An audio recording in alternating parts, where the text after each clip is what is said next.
YouTube family छी, Facebook family छी, सब गोटन के प्रणाम कर छी और रक्षाबंधन के ढेर सारी शुभकामना सब गोटन के। और सब गोटन एना प्यार आशीर्वाद देते रहो और हमरा सबके आगा बढ़त रहो। आई बहुत प्यारा सा दिन है, रक्षाबंधन के दिन है कि आई बहुत खुश सबके भाई बहन जकरा छे सब एकदम आनंद खुश है। जिनकर भाई परदेश हेबे फोन क के बहन से जरूर बतिएबे, जिनकर भाई गांव पर हेबे बहन से मिला जरूर जेबे।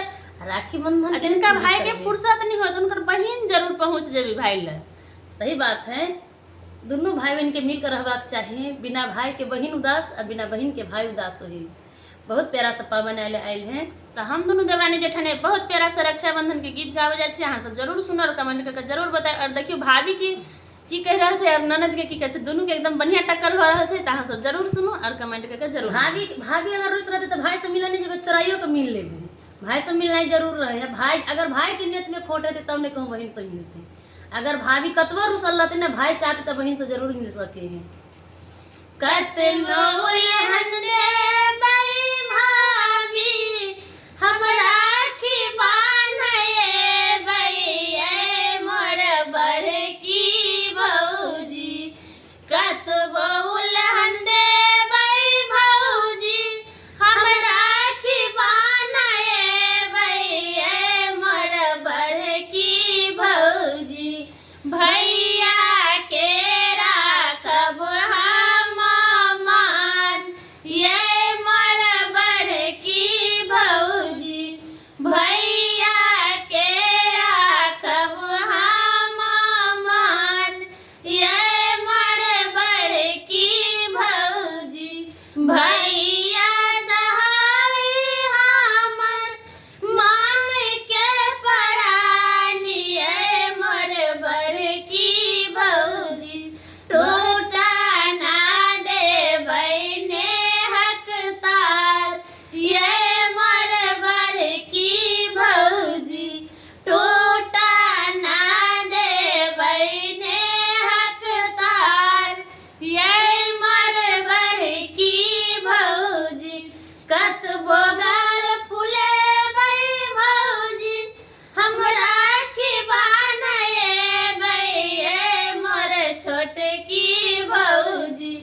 कतबो गाल फुलेबै भौजी हम राखी बान्हेबै ये मोर छोटकी भौजी।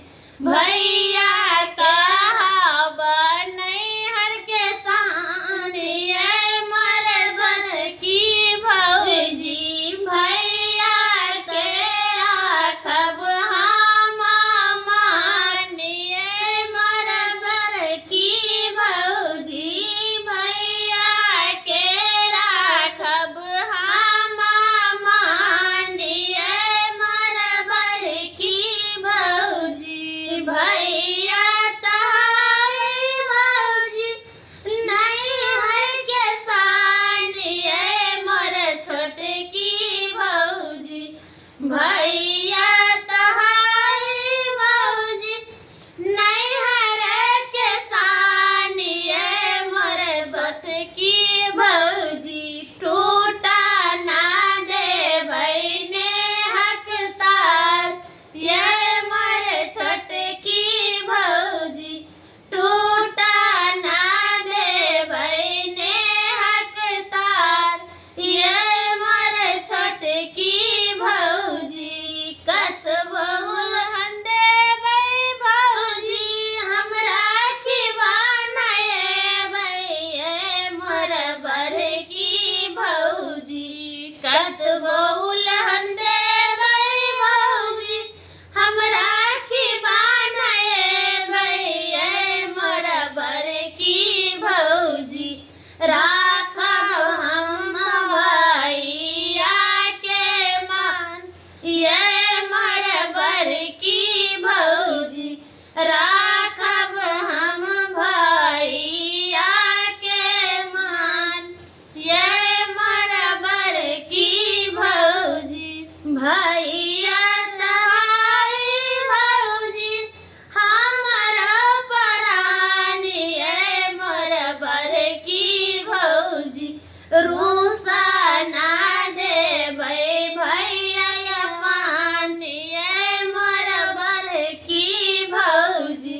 रूसा ना देबै भैया पानिया मोर बड़की भौजी। बुझलियै, रूसा नहीं देबै कखनो, अहाँ सबसँ डरब नहि।